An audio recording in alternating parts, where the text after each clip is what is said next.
Assistant Pennyworth, take this divorce agreement and file the papers." In the office, Evelyn Sterling handed the document she was holding across the desk. Arthur Pennyworth, the executive assistant, was shocked. "Mrs. Blackwood, Mr. Blackwood loves you so much. Are you really going to divorce him?" Years ago, when Julian Blackwood announced he was marrying Evelyn, he faced skepticism from everyone. How could a favored son of heaven, like Julian Blackwood, truly like a Cinderella? He's just looking for novelty. He's just playing around. He'll get bored eventually. Now, 5 years had passed, and Julian had become a household name as a wife guy, a man obsessed with his wife. He tattooed Evelyn's name over his heart to express his love and transferred all his personal assets to her name. 2 years ago, when Evelyn was in danger, he ruined one of his legs to save her. He underwent over a dozen surgeries to recover, and his leg still ached whenever it rained. Because Evelyn had a medical condition that made conception difficult, he willingly accepted having no heirs, saying that having Evelyn in this life was enough. He even said that if anything ever happened to Evelyn and she was gone, he wouldn't live alone. His life revolved around only 2 things, Evelyn Sterling and work. Evelyn stood by the floor-to-ceiling window, her thoughts drifting away.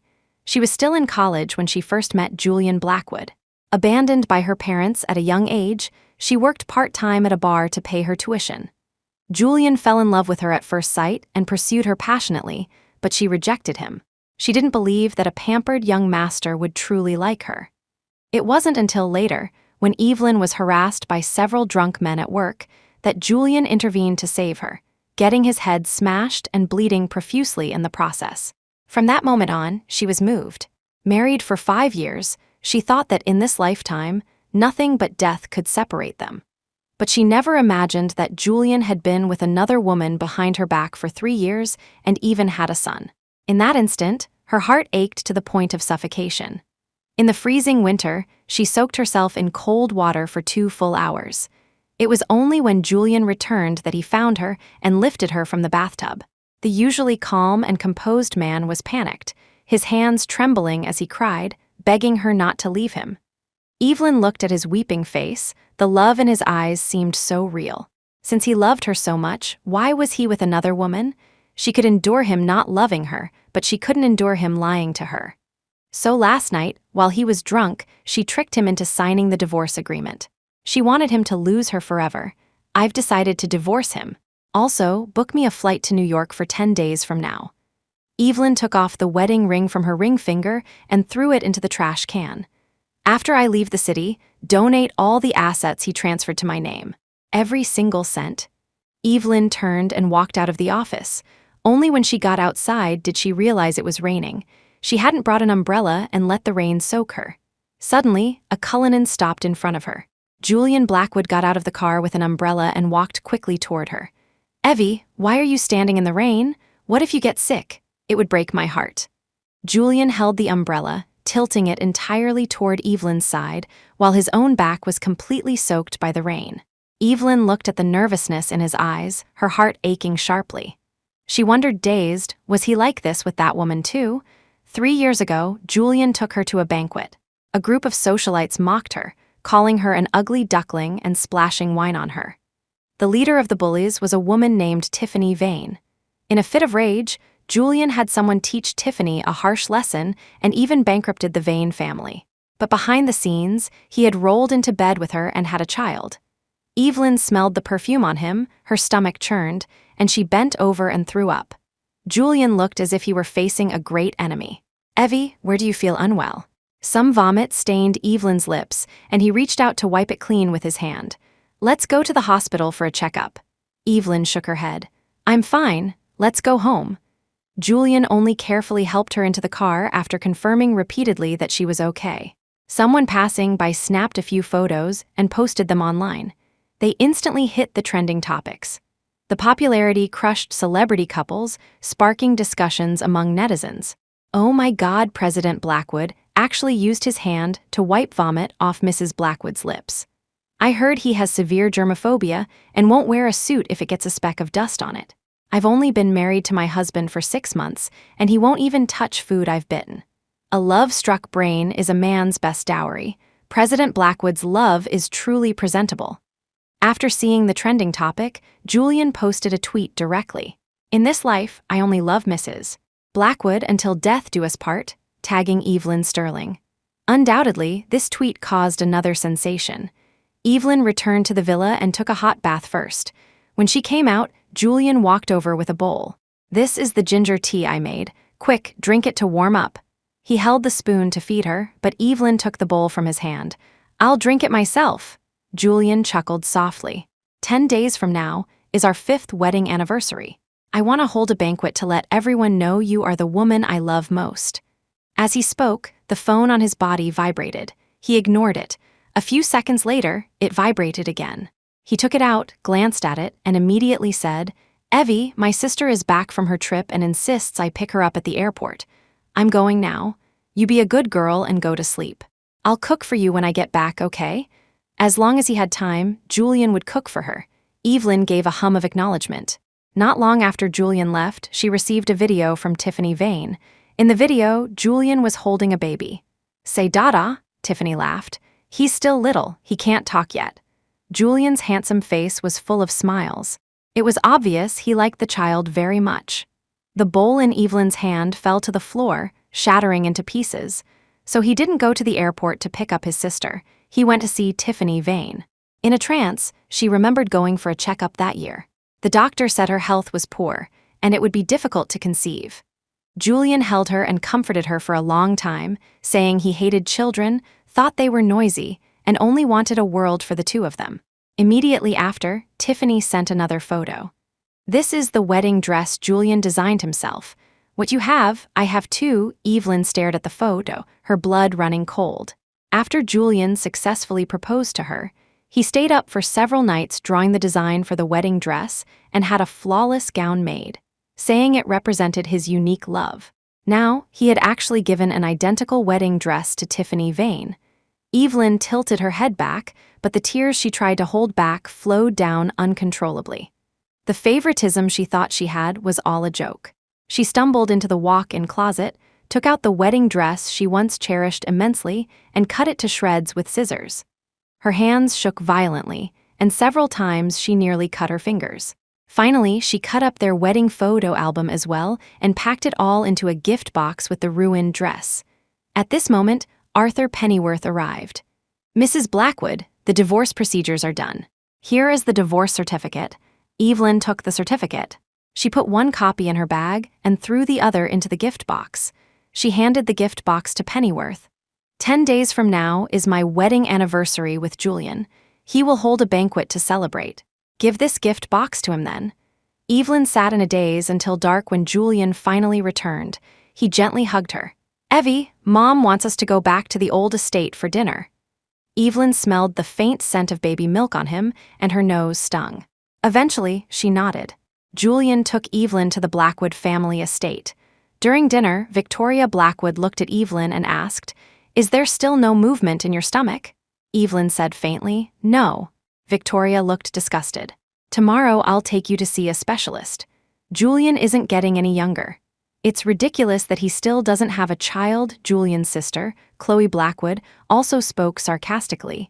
"Yeah, every time I go out, people ask me when I'm going to be an aunt. I don't know how to answer. Brother, no matter how much you treasure her, she can't just not have children." Julian threw down his chopsticks, his handsome face dark. "I don't need children, I only need Evie. If you talk nonsense to her again, don't blame me for turning hostile." Evelyn looked quietly at Julian. She wasn't moved in the slightest, she only felt it was ironic. He didn't need her to have children, because he already had a child with another woman. Before dinner was finished, Julian pulled Evelyn away. Outside, Julian held her hand tightly. "Evie, don't take what Mom and the others said to heart. I love you very much. It doesn't matter if we have children or not." Evelyn gave a fake smile. "I know." Seeing her smile, Julian's tense nerves relaxed. "Let's go home." Just as he was pulling her to get into the car, his phone rang.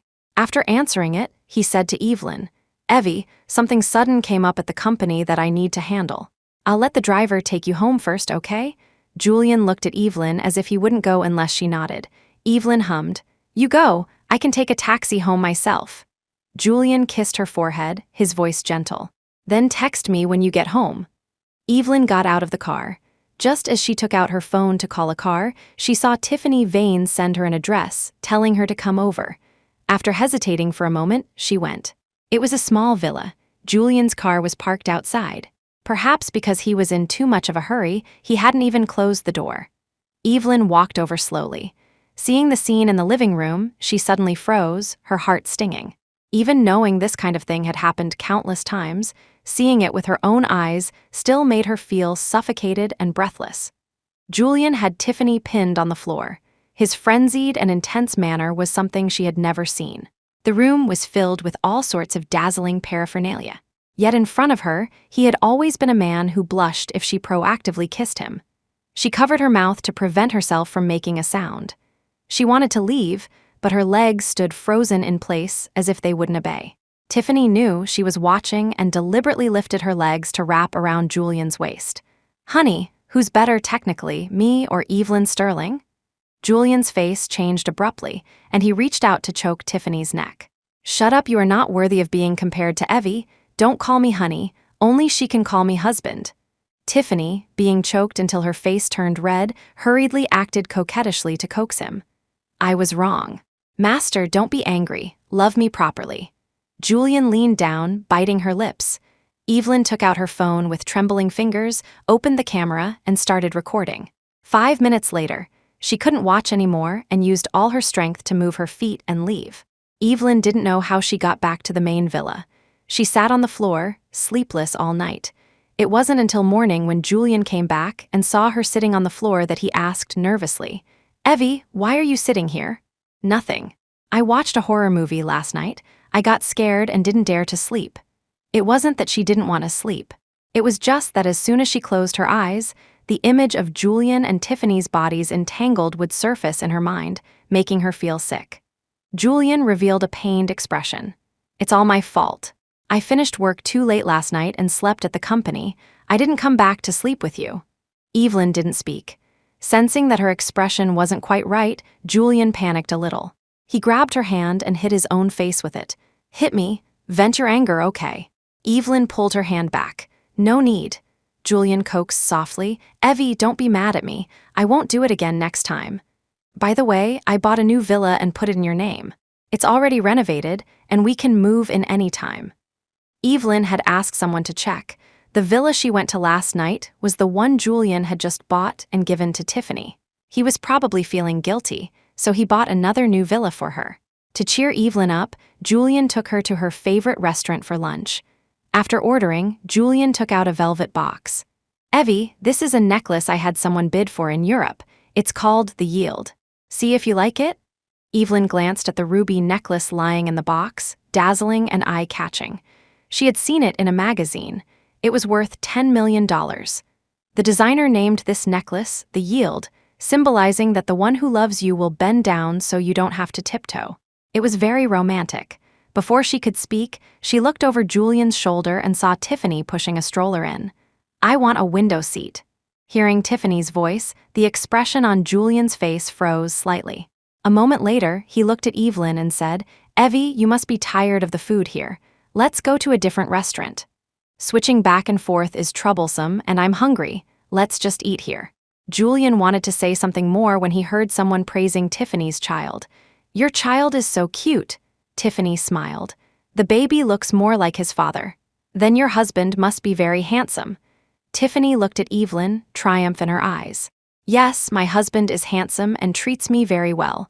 I'm very lucky to have met him." Evelyn noticed the ruby necklace Tiffany was wearing around her neck. It was identical to the one on the table. She clenched her fingers, sticky blood seeping from her palm. Julian stood up. "Evie, I'm going to the restroom." Evelyn nodded. After a while, she looked up and saw Tiffany was gone too. She stood up and walked toward the restroom. Before reaching the restroom, she saw Julian and Tiffany standing in the corridor. "Didn't I warn you not to appear in front of Evie? And you brought the child. Do you have a death wish?" As the voice fell, Julian saw Evelyn. A trace of panic flashed in his eyes. He suddenly reached out and pushed Tiffany to the ground, his face dark as he spoke. "If you dare hurt Evie again, I'll kill you." Tiffany sat on the ground, looking up at him pitifully. "Get lost," Julian interrupted her, then strode over to Evelyn. "Evie, Let's go eat at a different restaurant. After leaving the restaurant and getting into the car, Evelyn received a message from Tiffany. Do you think treating me like that means he loves you? Let me tell you, he has my name tattooed on him too. I am in his heart. I even gave him a son. Evelyn Sterling, you lost a long time ago. Julian was just about to start the car when he saw Evelyn reach over to undo the buttons of his shirt. He chuckled lowly and teased. Mrs. Blackwood, we're in the car. Why have you suddenly become so impatient, As the shirt buttons were undone, Evelyn saw the tattoo on his chest. Aside from her initials, there was a letter below, X. This X represented the Xin in Tiffany's Chinese name Yuzin. When did you get the letter X tattooed? The expression on Julian's face was a bit unnatural as he explained. I got it yesterday. I originally wanted to surprise you tonight. X is the initial for Xuan from his Chinese name Shixuan, representing that we will be together forever. Tears burst from Evelyn's eyes as she murmured, Is that so? Seeing her cry, Julian frantically wiped her tears. Evie, why are you crying? Evelyn sat back, dodging his hand. I got sand in my eyes. Back at the villa, Julian went straight into the kitchen to cook. Evelyn sat on the sofa and unknowingly fell asleep. She only woke up when Julian finished cooking and came to call her. Sitting at the dining table, Evelyn noticed his hand was wrapped in gauze. What happened to your hand? The servant next to them interjected. Madam, the master accidentally cut his hand while chopping vegetables. He bled a lot but didn't care, insisting on continuing to chop, saying you were hungry and he had to cook first. The master really loves you. Julian touched Evelyn's face lovingly. As long as it makes my Evie happy, I'll do anything. Evelyn stared at him blankly. Thinking of the little things over the past 8 years, her dead heart rippled again. After dinner, Julian said he wanted to nap with her, but after checking his phone, he changed his tune. Evie, there's an emergency at the company. I have to go now. Evelyn knew he was lying. She pressed her lips together. What if I don't want you to go? Julian hesitated. He felt that Evelyn was different from usual today, as if he would lose her completely if he left. Just as he was about to speak, a new message popped up on his phone. He looked down, his Adam's apple bobbing. From close range, Evelyn saw it too. Tiffany sent him several photos wearing a sexy kitten outfit. Master, I'm waiting for you at home. Julian put away his phone, his voice apologetic. I'm sorry, Evie. I'll be back very soon after dealing with the company matters. Evelyn remained silent, watching his retreating figure. The lights in her heart went out one by one. 2 hours later, Tiffany sent her a video. Knowing this video would cause her pain, Evelyn still clicked on it. In the video, Julian was sleeping while holding Tiffany. His face had the satisfied expression of post-coital bliss she knew well. Evelyn clutched her heart tightly, as if only this could stop the pain. Tiffany sent another voice message. The villa he gave you has now been transferred to my name. Evelyn, you can't beat me. Evelyn stared at the phone for a long time until her vision blurred. It didn't matter. She was leaving soon. In the evening, Julian returned. Evie, I just received news that the new villa is a bit unclean spiritually. I'll buy another new one. The location is even better than that one. Evelyn gave a lukewarm hum. Afraid she was unhappy, Julian said, When I finish this busy period, I'll take you abroad for a vacation, okay? Okay. Evelyn went to the company to hand over some work. Everything had to be settled before she left. By the time she finished, it was already dark. Her phone showed a message Tiffany sent 10 minutes ago. Come to my new villa now. I guarantee you'll never forget it. Evelyn hesitated for a while, but went anyway. There were cars all around the outside of the villa. It looked very lively. Only when she approached the door did she realize they were holding a 100-day banquet for that child. Julian and Tiffany were surrounded in the center. Julian's parents, all the Blackwood relatives, and Julian's friends were all there. So they all knew already. Victoria Blackwood put a jade pendant around Tiffany's neck and smiled. Tiffany, thank you for giving me a precious grandson. This jade pendant is a Blackwood family heirloom. I'm giving it to you now. From now on, I only recognize you as my daughter-in-law. Chloe also chimed in sarcastically. Yeah, I only recognize you as my sister-in-law. While holding the child, Julian said, All right, listen to me clearly. No one is allowed to spread word of tonight's events. Don't let Evie know. Chloe stuck out her tongue and leaned into Tiffany, whispering, Sister-in-law, I support you. You and my brother hurry up and have a second child. Evelyn Sterling will never beat you in this lifetime." Knowing Evelyn was outside, Tiffany looked in her direction and smiled provocatively. Evelyn's body swayed. She stumbled back 2 steps before barely standing firm. The next second, she couldn't take it anymore and turned to leave in a wretched state. Tiffany sent 2 more voice messages. "Evelyn, did you see? Our family of 3 is very warm and happy. Everyone is blessing us. You are just the 3rd wheel. If I were you, I'd get lost as soon as possible. Julian also said all his personal assets go to you, but the entire Blackwood family fortune is reserved for my son." Every word was like a sharp knife stabbing into her heart, leaving it dripping with blood. Evelyn walked down the road in a daze. Her parents divorced and abandoned her when she was 3, each forming new families. It was her aunt who raised her. Although her aunt treated her well, she was still inferior to her bones, lacking security, and not believing anyone would truly love her. It was Julian who moved her bit by bit with fervent and sincere love, until she took off her armor and defenses to hand over her heart, believing in love. But now, it was also Julian who personally pushed her into the abyss, making her wish she were dead. The green light turned on. She stepped forward to walk across, and a sedan rushed toward her as if suddenly losing control. Evelyn's vision went black and she fainted. When she woke up, she smelled disinfectant. This was a hospital. Julian was holding her hand, his voice trembling. "Evie, you're finally awake. You scared me to death." Evelyn looked at Julian. His eyes were red, showing obvious fear as if he were truly afraid. She looked away.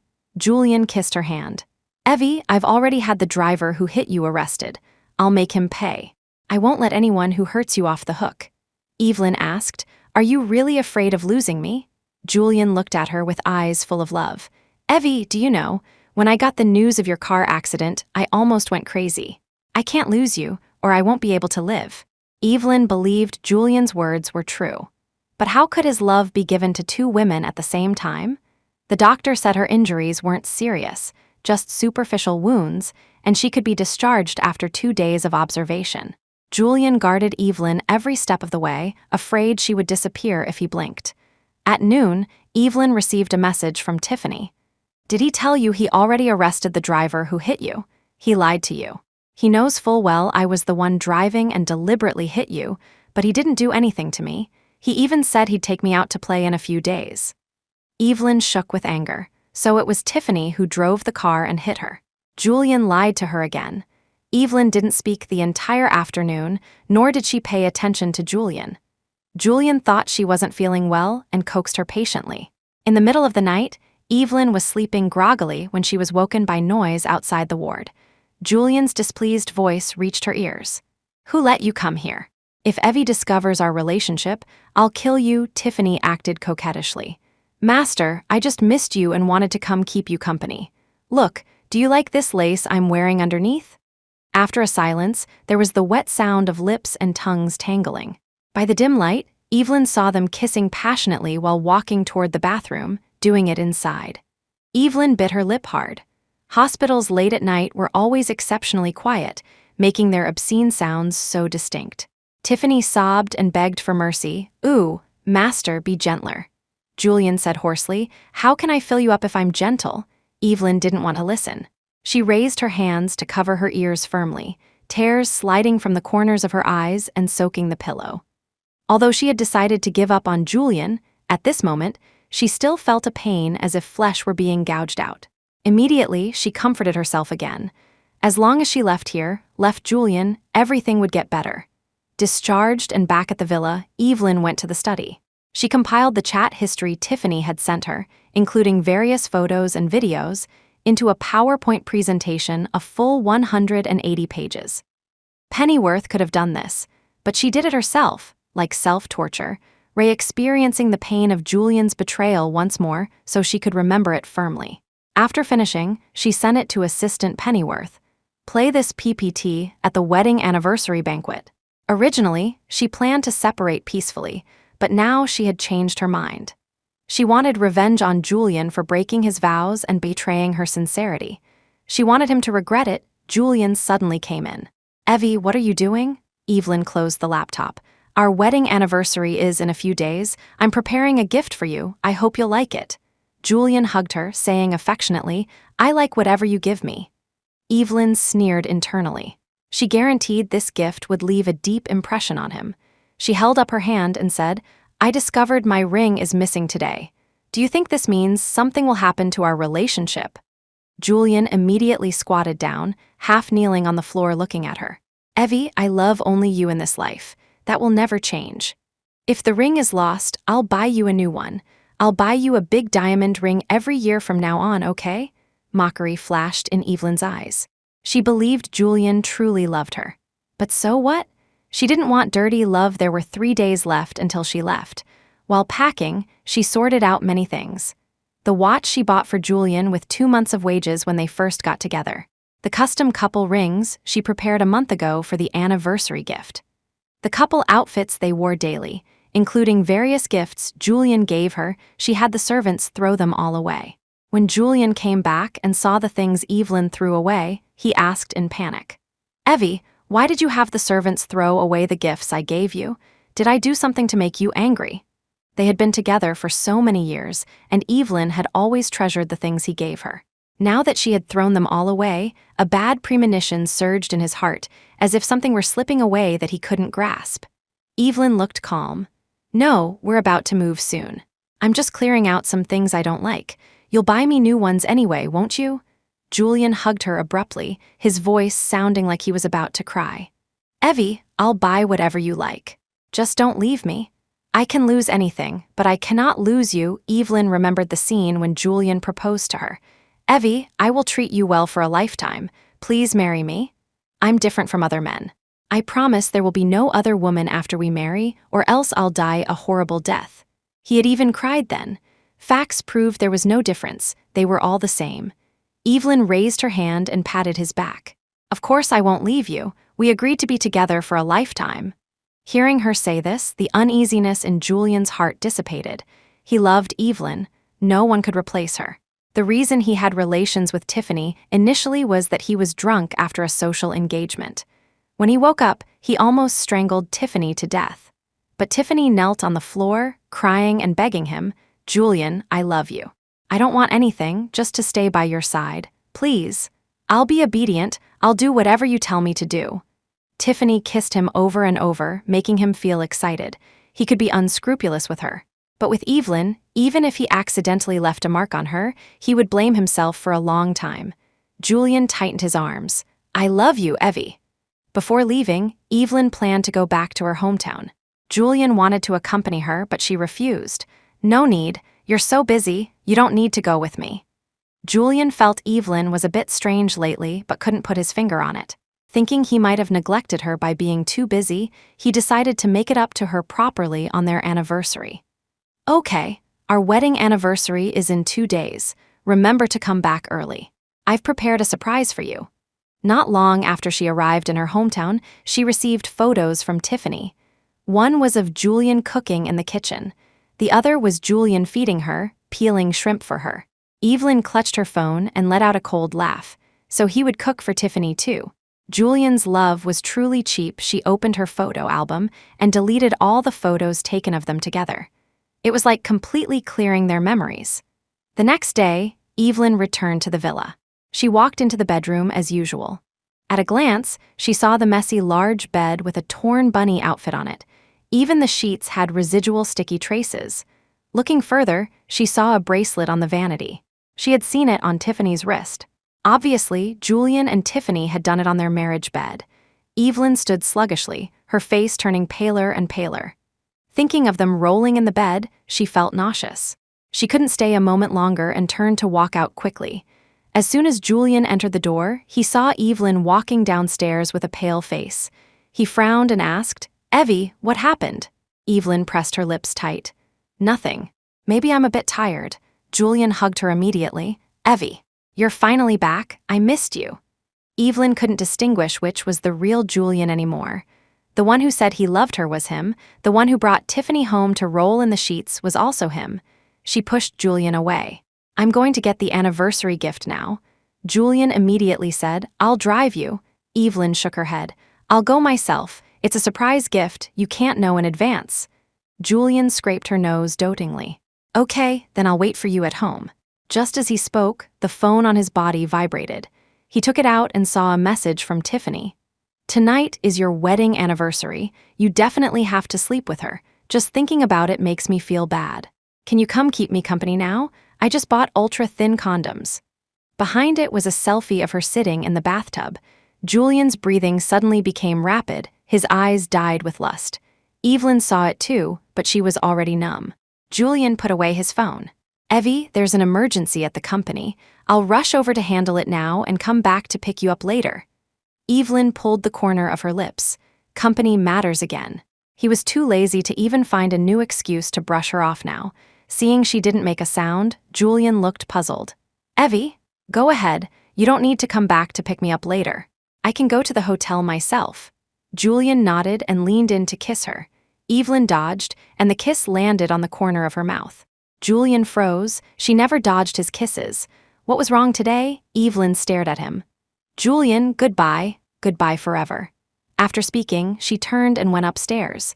Julian wanted to chase after her, but his phone vibrated again, urging him to hurry. He comforted himself that it was fine, he would coax her properly tonight. Evelyn returned to the bedroom, took her important documents, and left. She took a taxi to the airport.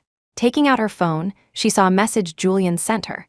"Evie, I'm done. I'm heading to the hotel to wait for you now." Evelyn replied, "Okay, wait for me." She wouldn't go.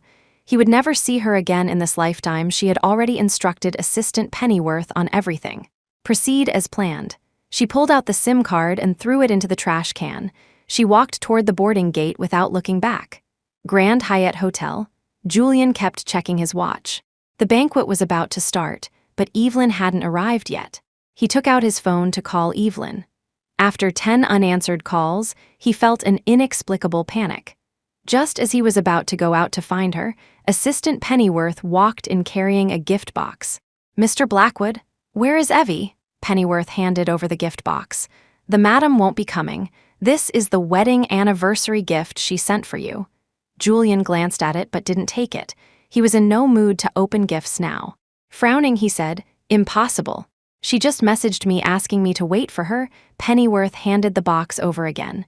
"Mr. Blackwood, you will understand once you open this box." Julian looked at the box, his heart tightening. Did Evie find out about him and Tiffany? No, it couldn't be. He was so careful, Evie wouldn't have discovered it. Otherwise, she wouldn't have had her assistant send the anniversary gift. Maybe she wanted to give him some surprise. So he took the box and opened it. The wedding dress, cut into shreds, assaulted his eyes. Julian froze. He remembered on their wedding day, Evelyn wearing the dress he designed himself, saying seriously to him, "Julian, I love you very much. But if one day I find out you've had a change of heart, I will choose to leave you forever so you never see me again." Julian's heart curled up in pain. Digging deeper, he found their wedding photo album.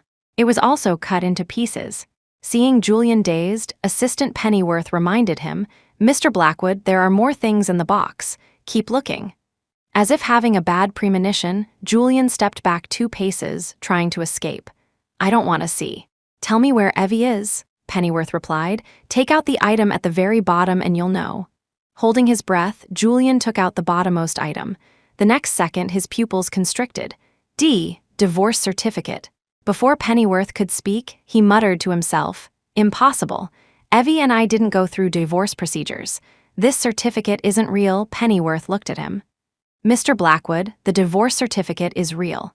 10 days ago, you signed the divorce agreement, agreeing to divorce the madam." Julian shook his head in denial. "Nonsense, I didn't sign." Suddenly, a fragment flashed in his mind. 10 nights ago, he returned home from a social event. Half drunk, Evelyn brought a document for him to sign. He thought it was company business and signed it without thinking. So that document was the divorce agreement? But why would Evie want to divorce him? Julian stepped forward and grabbed Pennyworth's collar. "The madam has left. Where did she go?" Pennyworth shook his head. "She didn't say. I don't know." Tiffany Vane appeared out of nowhere, grabbing Julian's arm. "Julian, if Evelyn left, then she left. You still have me." Julian seemed unable to hear her. His face iron green, he interrogated Pennyworth. "You definitely know. Will you speak or not?" Pennyworth had never seen Julian so out of control. "Mr. Blackwood, don't be anxious. The madam has one last gift for you." As his voice fell, the large screen on the stage lit up. It started playing the video of him and Tiffany doing it on the villa floor, 5 minutes long, the content incredibly explicit. Julian froze in place, his face pale as a ghost. Evie knew long ago. That was why she deliberately tricked him into signing the divorce agreement that night. He recalled the events of these past days. No wonder he always felt Evie was a bit strange. It wasn't an illusion. He had been too confident, certain he had hidden it well. Now his Evie was angry. What should he do? Tiffany kept screaming for someone to turn off the screen, but no one paid her any attention. It wasn't over. The screen flickered and switched to a PowerPoint presentation, playing automatically. It was the chat history between Evelyn and Tiffany. Besides verbal provocations, Tiffany frequently sent her all kinds of obscene photos and videos. Finally, it was the photo of Julian holding a baby, accompanied by Tiffany's triumphant audio. "Evelyn Sterling, did you see? Our family of 3 is very warm and happy. Everyone is blessing us. You are just the third wheel. If I were you, I'd get lost as soon as possible. Julian also said all his personal assets go to you, but the entire Blackwood family fortune is reserved for my son." The full 180 pages of the PPT finished playing, freezing on the divorce certificate of Julian and Evelyn. The guests sitting below discussed animatedly. "My God, Julian Blackwood not only cheated but had a child with the mistress. I've seen mistresses, but never one so shameless. This Tiffany Vane is too arrogant." The people attending tonight, besides business elites, included several of Evelyn's friends. They were indignant. "No wonder Evie didn't come tonight. I wouldn't come either. The scumbag pretending to be devoted. How disgusting. Thank goodness Evie divorced him." Good riddance. Seeing those chat logs, Julian's expression changed drastically. He suddenly turned around and reached out to strangle Tiffany's neck. His eyes red, he said, "Didn't I tell you that I could give you anything you wanted, but not to let Evie know about our relationship? How dare you provoke her again and again? Who gave you the nerve?" He dared not imagine Evelyn's feelings when she received these photos and videos. How sad and heartbroken she must have been in the corners he couldn't see. How much had she endured? Tiffany didn't expect Evelyn to have saved such a move. She was already gone, yet she released all the chat records. "That bitch," she cried and explained. "Julian, I didn't mean to, I just love you too much. I wanted to marry you and be with you forever." The strength in Julian's hand gradually tightened, his appearance crazed. "My only wife is Evie. You are not worthy. You dared treat Evie like that. I'll kill you." Victoria Blackwood, standing nearby, hurriedly pulled his arm. "Julian, stop quickly. You'll kill someone."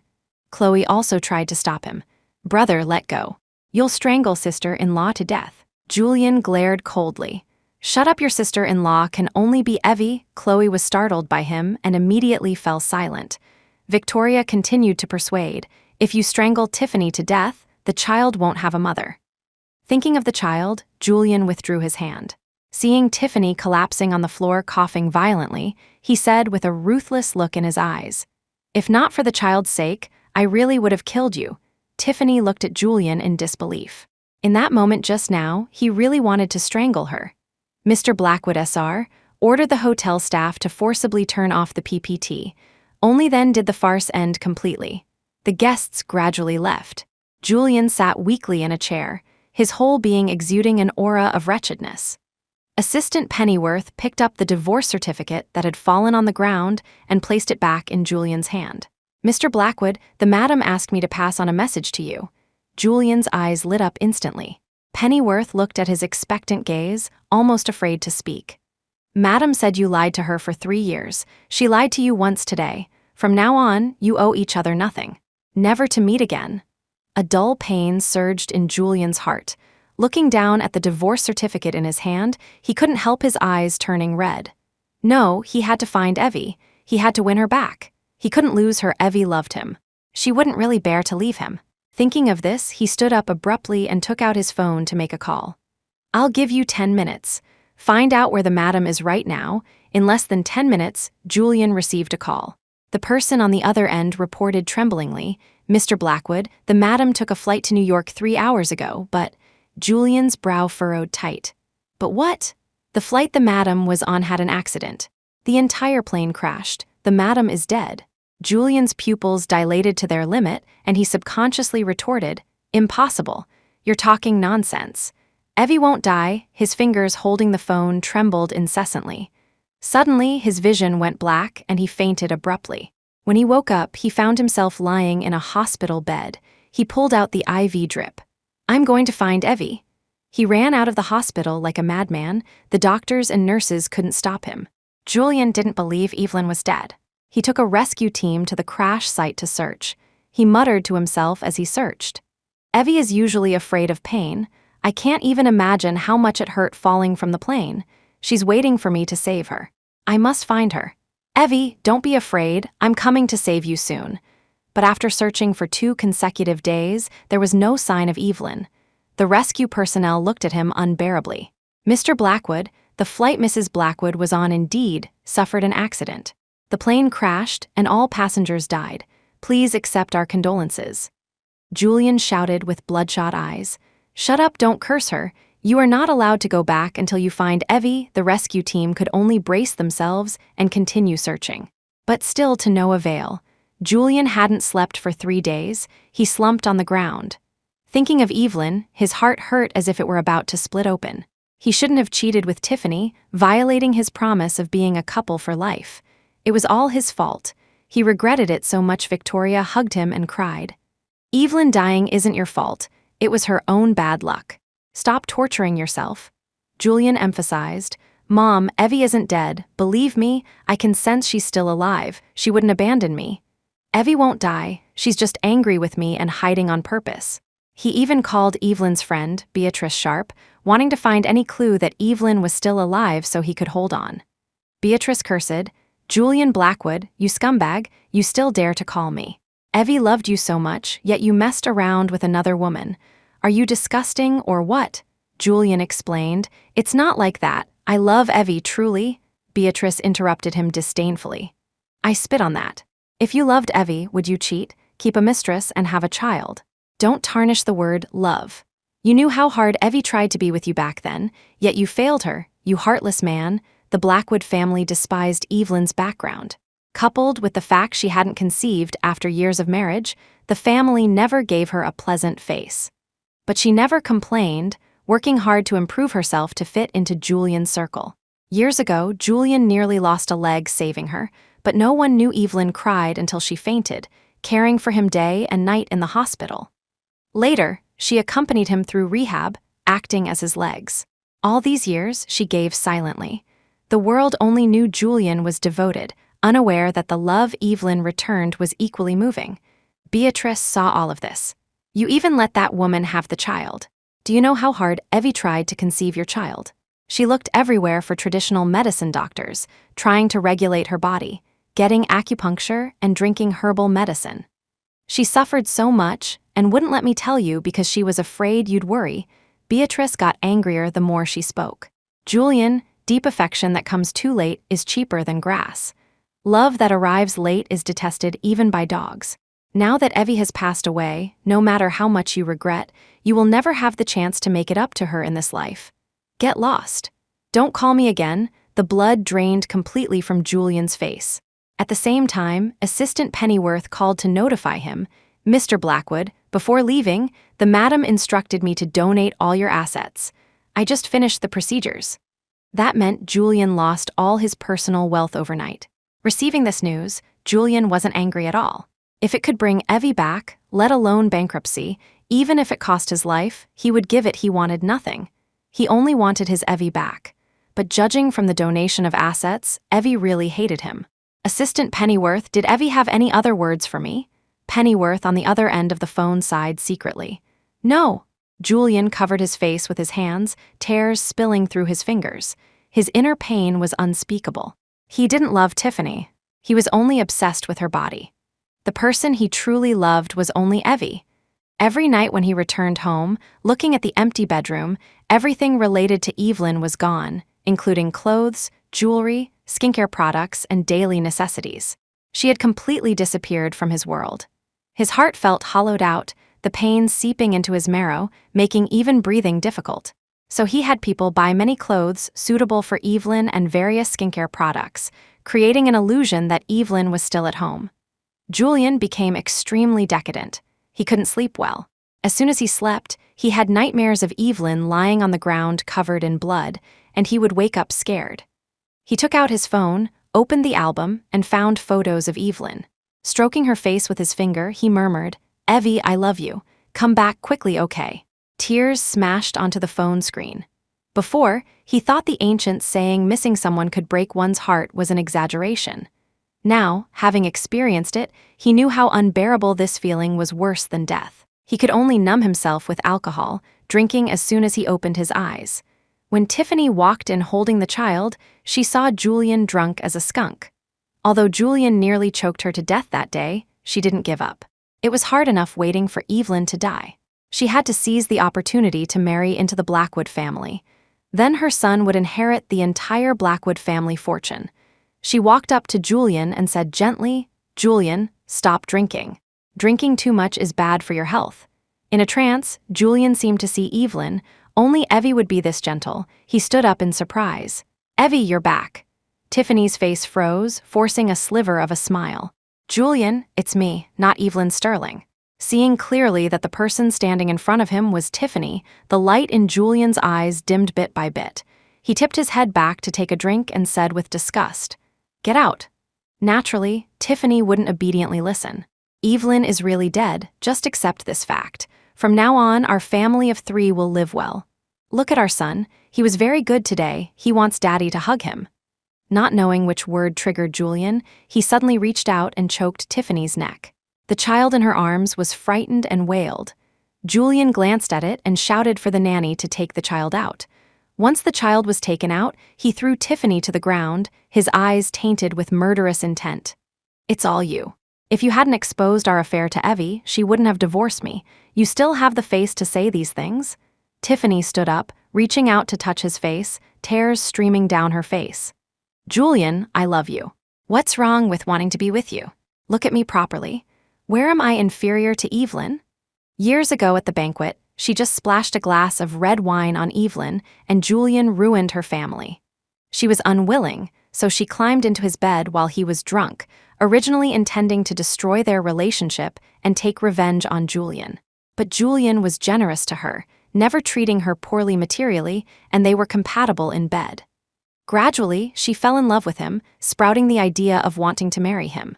Julian swatted her hand away, furious. "Your mistake was provoking Evie. What are you to compare with her? 10 of you couldn't compare to a single strand of her hair. From beginning to end, the person I loved was only Evie. If not for you, she wouldn't have left me, wouldn't have gotten on that plane. You killed Evie. Give Evie back to me." Tiffany couldn't bear it anymore. She shouted hysterically. "Julian, the one who killed Evelyn was you, not me. You were the one who met me behind her back again and again. You were the one who allowed me to have the child. You were the one who designed a wedding dress for me yourself, letting me enjoy the same treatment as her. That's why she was disappointed in you and divorced you. If you could have controlled your body, not been seduced by me, not slept with me, I wouldn't have had the chance to send photos and videos to her or provoke her. You were clearly at fault too, but now you push all the responsibility onto me." Julian froze, his expression gradually becoming painful. Those days, he did sense Evelyn had strange emotions. On the eve of their anniversary, she even made a special trip back to her hometown and wouldn't let him drive her. The day she left, she dodged his kiss, and even the look in her eyes was like a farewell. He wasn't completely oblivious, but he was busy going to see Tiffany then and kept finding excuses to ignore it. His gaze returned to Tiffany, his voice gloomy. "I let you have the child because Evie's health is poor, and I couldn't bear for her to suffer. You were just a breeding tool, nothing more." Hearing Julian say she was just a breeding tool, Tiffany completely broke down. She laughed unscrupulously, "But she's dead. Evelyn is dead. You'll never see her again in this life." Julian raised his hand and slapped her heavily. "Shut up, I told you to shut up." He grabbed Tiffany by the collar. "You want to marry me? In your dreams." After speaking, he slapped her again. The force was immense. Tiffany's face was slapped red and swollen, blood spilling from the corner of her lips. But Tiffany was unwilling. Every day she used various means to seduce Julian. Julian was extremely repulsed. The once young and beautiful skin now looked not only annoying, but disgusting and nauseating. He forbade Tiffany from entering the villa again. To marry into the Blackwood family, Tiffany turned around and went to Victoria Blackwood, using the child as a reason to make the Blackwood family acknowledge her. Victoria wasn't a pushover either. She told her bluntly, "Of course, I will acknowledge the child you gave birth to since he's of Blackwood blood. But whether you have the ability to marry Julian depends on yourself." Victoria looked down on Evelyn and likewise looked down on the now destitute Tiffany. She only wanted the grandson. In the end, Tiffany chose to stay in the Blackwood household. She had no title, but she didn't care. She only wanted the money. Chicago. Evelyn sat on the sofa checking her phone. That day, she didn't board the plane. She had a sudden stomach ache so severe she couldn't stand straight and could only stay in the lounge. Only after taking medicine did she buy a ticket for the next flight, successfully arriving in Chicago first before heading to New York. Her aunt sent someone to pick her up and take her to the estate. Before coming, Evelyn had briefly mentioned her situation with Julian on the phone. Seeing her aunt, she had many things she wanted to say, but the words choked in her throat. Aunt Margaret eyes. Actually, her aunt hadn't approved of her being with Julian back then, only agreeing because she insisted. Her aunt hugged her, saying gently, "Don't think too much. Auntie supports whatever decision you make. Ending a wrong marriage is a good thing for you. Julian isn't a good match. Be glad you divorced successfully." Evelyn nodded. Her aunt had always been open-minded and understanding. Her uncle, a man of few words, also comforted her. "You're still young and talented. The future holds many possibilities. Your aunt and I will be your strongest shield." "Thank you, uncle." Years ago, her aunt and uncle immigrated to the U.S. to do business and now ran several companies. After resting for a week, her aunt arranged for her to work in the company.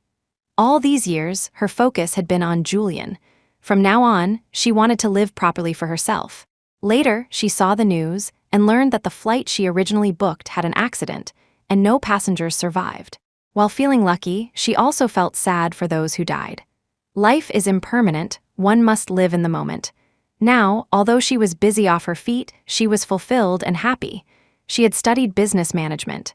The company Julian opened for her had been managed well under her, and she had planned to expand into other businesses. But later, the Blackwood family didn't want her to be too prominent and wanted her to be a housewife, so she stepped back and didn't expand the company's scale. Now at her aunt's company, without those constraints, she would definitely achieve her dreams and create a business world of her own. After settling down, she contacted her friends back home. The only close one was Beatrice, whom she trusted relatively well. Beatrice told her that Julian thought she was on that crashed plane and was dead. Evelyn thought to herself, "This is good. Julian won't come looking for me. We are cut off, never to meet again." Beatrice continued, "But Evie, Julian doesn't believe you're dead. He's still looking for you everywhere." Evelyn's tone was very light. "Ignore him, I won't see him again anyway." At the same time, Jiang City. Julian still hadn't given up searching for Evelyn, but more than half a month passed, and the answer he got was the same: Evelyn died in the air disaster. There was no miracle. Julian was in utter despair. In the dead of night, he slit his wrists to commit suicide. Watching the blood spill from his wrist, he smiled, as if released. He murmured low, "Evie, I said if you died, I wouldn't live alone." Without Evie, there was no meaning in living. Julian didn't die. The servants found him in time and sent him to the hospital for rescue. When he woke up, Victoria nearly fainted from crying. "How could you commit suicide for Evelyn? What if you really died? Did you ever think about us?" Seeing Julian become like this, even attempting suicide, Chloe realized just how much he loved Evelyn. "Brother, stop doing stupid things. Even if you don't think of yourself, think of Mom and Dad and me." Mr. Blackwood SR looked at Julian, anger rising from nowhere. "Committing suicide over a woman, you've completely disgraced the Blackwood family." Julian had no reaction at all, like a puppet with its soul sucked out. Seeing this, his father was furious to the extreme, raising his fist to punch him in the face. Victoria stopped him. "Julian is already like this. Why hit him? I'll beat this useless waste to death." Julian looked despondent. "Don't worry about me. I just want to accompany Evie. I don't want to live. Dad, beat me to death." If not for Victoria and Chloe stopping him, his father might really have beaten Julian to death. He couldn't accept his once proud son becoming a waste. Beatrice found out and called Evelyn. Evie, I heard Julian slit his wrists. He said he wanted to accompany you. If the servants hadn't found him, he might really be dead. I didn't realize he was so devoted. Julian's regret wasn't worth touching in Beatrice's eyes, but the fact he slit his wrists to follow Evelyn did surprise her. Evelyn turned to look out the window, the emotion in her eyes as plain as water. She didn't care about Julian anymore. Whether he lived or died had nothing to do with her. I don't love him anymore. On the other end of the phone, Beatrice instantly understood her meaning. Cheating happens 0 times or countless times. So what if Julian loved her now? Only cherishing after losing was meaningless. Besides, the pain brought by betrayal might take a lifetime to heal. Spilled water cannot be gathered up. She was momentarily confused to ask Evie that. I understand, Evie, don't be sad. You deserve a better man. It's Julian who isn't good enough for you. Evelyn smiled without speaking. They chatted about other topics before hanging up. Life continued to be busy, especially since she had 2 big projects waiting to launch. She had to ensure nothing went wrong. Just before getting off work, Evelyn received a call from her aunt asking her to come to a Western restaurant near the company for dinner. She packed up and went over. She thought it would just be the 2 of them eating, but as soon as she sat down, she heard her aunt say, "Wait a moment, the guest hasn't arrived yet." As her aunt's voice fell, a man in a dark gray coat appeared before her eyes. He nodded to greet her aunt. Her aunt introduced with a smile, "Harrison, this is my niece, Evelyn." The man's gaze turned to her, extending his hand elegantly. "Hello, Miss Sterling, I am Harrison Wentworth."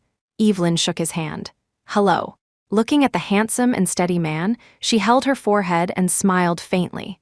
So this meal wasn't meeting a client, but a blind date. She instantly felt awkward. She sat through the meal on pins and needles, wishing it would end sooner. When it finally ended, she felt a huge burden lifted. Back home, her aunt briefly explained Harrison's family background. Harrison was born into a prestigious family and graduated from Cambridge University. Unlike typical rich second generations, he was capable and smart. He didn't choose to inherit the family business, but took money from his parents to start his own business in New York. Now he was doing famously in business circles. Among the young talents, Harrison appeared particularly outstanding. Her aunt asked her, "Evie, what do you think of Harrison? Judging by his behavior tonight, he seems to have a good impression of you." Before introducing you, I asked around. Harrison's private life is clean. I've never heard of any messy scandals. He seems grounded and reliable. Evelyn didn't know whether to laugh or cry. "Aunt Margaret, I don't want to date right now. I just want to focus my energy on work." Her aunt nodded and sighed. "I know. I'm not trying to force you to be with him, but sooner or later I will leave. I'm not at ease leaving you alone in this world. So while I can, I want to help you pick someone you can entrust your life to. If you don't like Harrison, I'll arrange other men for you to meet." "Auntie, Her aunt interrupted Evelyn. "All right, just get to know Harrison first. If it doesn't work, tell me." Evelyn was helpless. Her aunt went for a checkup a few days ago and found a minor heart issue, so she started worrying about her. "Auntie, the doctor said your heart is fine. Don't worry." Her aunt held her hand, speaking earnestly. "I'm not worried, but thinking that if something happens to me one day, the person I'm most worried about is you." Evelyn could understand her aunt's feelings, but having just experienced a failed marriage, she really had no interest in dating, even though Harrison's conditions were good in all aspects. The next day, Evelyn made an appointment to meet Harrison directly and got straight to the point. "Mr. Wentworth, I apologize. I don't want to talk about feelings right now. I just want to live and work well." Harrison chuckled lightly. "Miss Sterling, to be honest, I have no interest in marriage either. However, my family is pushing hard." He paused for a moment and continued, "I think we can cooperate. You can avoid the trouble of continued blind dates, and I can answer to my family." Evelyn was puzzled. "Cooperate?" Harrison looked at her. "We can pretend to date." Evelyn understood. This was indeed a good solution, and her aunt wouldn't introduce new dates to her. Thus, she and Harrison began pretending to date. Usually after work, they would arrange to eat together or watch a movie, just like a normal couple. Harrison would also send her gifts, mostly jewelry, quite standard. The flowers he sent, however, were ones she liked. "How did you know I like tulips?" Aside from those close to her, generally no one knew she liked tulips. Harrison raised an eyebrow. "I didn't know." I bought them randomly. Women usually like roses, but I think roses are tacky and don't suit you. Evelyn looked at his casual manner and thought he might really have bought them randomly and just happened to pick the flower she liked. She lowered her head to smell the flowers, revealing a faint smile. Harrison's gaze paused on her face, the corner of his lips hooking up. Her aunt was very happy knowing she was with Harrison. After about a month, her aunt asked her to bring Harrison home for dinner on the weekend. Harrison naturally agreed. Soon it was the weekend. The atmosphere at the dinner table was quite harmonious. Harrison was very appropriate in front of the elders, talking eloquently, completely unlike the casual manner he had in front of her. When guests came to the house, it was usually a mix of Western and Chinese food. Evelyn liked spicy food very much, but her stomach wasn't great.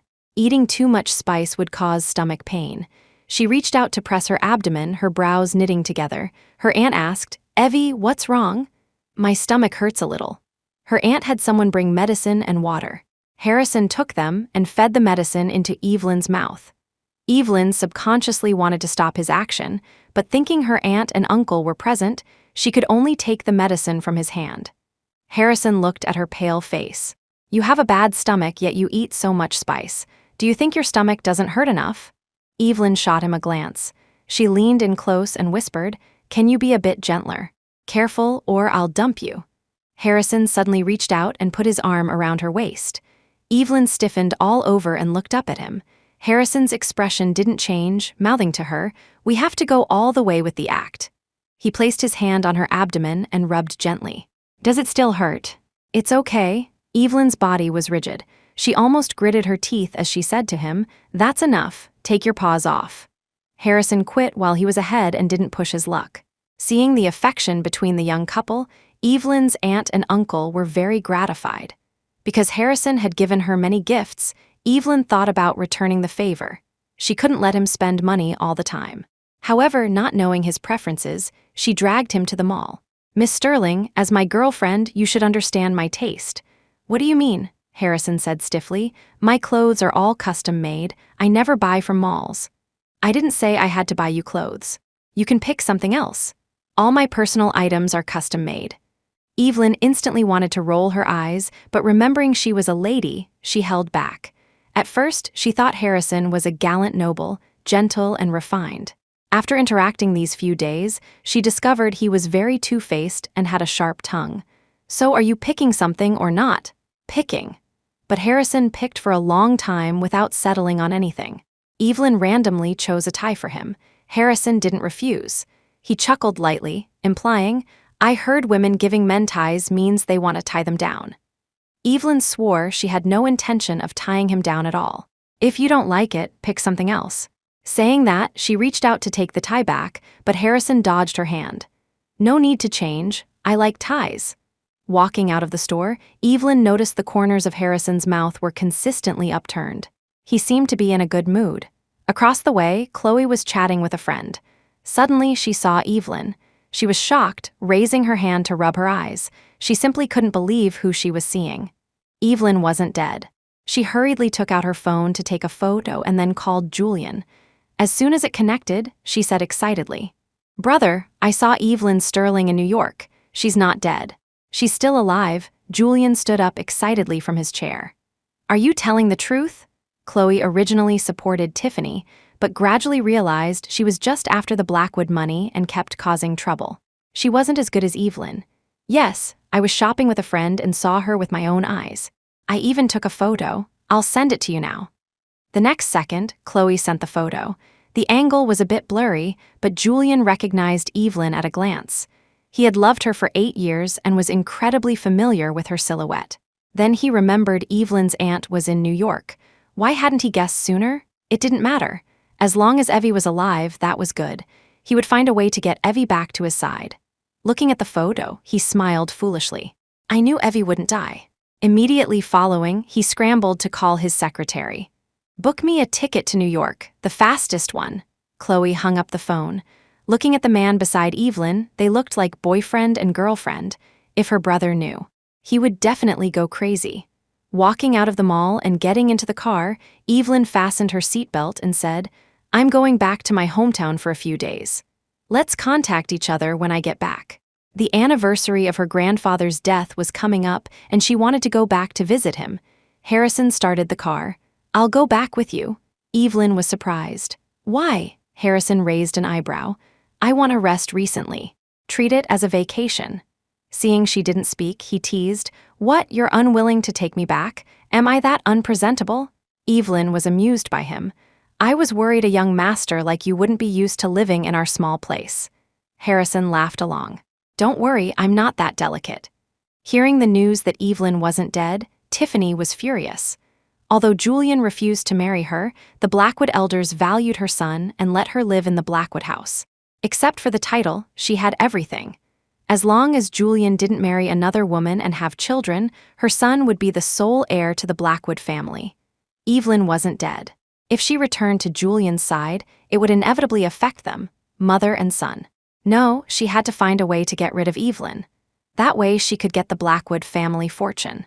When Julian arrived in New York with maximum speed, Evelyn had just boarded a plane. He didn't know and went immediately to Evelyn's aunt's address after finding it. Outside the estate, he spoke sincerely. Miss Sterling, I want to see Evie. Please let me see her. Margaret Sterling looked at him coldly. Julian, you know in your heart how you treated Evie. You are not welcome here. Not to mention Evie isn't home. Even if she were, I wouldn't let her see you. Get lost? At first, Julian thought she was lying to him. Only after having someone investigate did he find out Evelyn was indeed not in New York right now. She had returned to her hometown.